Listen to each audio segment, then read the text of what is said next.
പനമ്പറ്റത്തിൻ്റെ ത്രിവേണീ സംഗമം. ഇതൊരു സംഗമഭൂമി.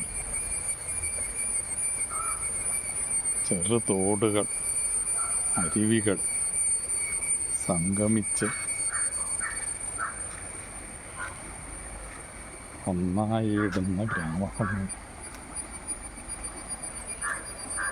ഗ്രാമത്തെ ജലസമൃദ്ധമാക്കുവാൻ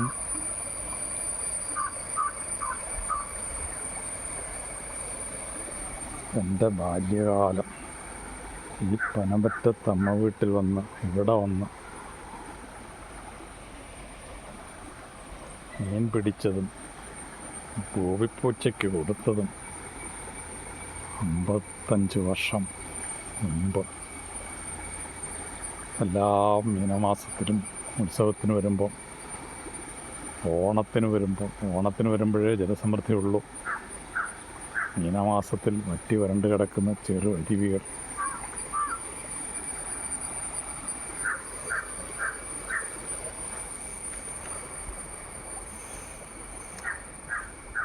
അന്നത്തെ ഞങ്ങളുടെ ത്രിവേണീ സംഗമം നീന്തി തുടിക്കാൻ, കുളിക്കാൻ.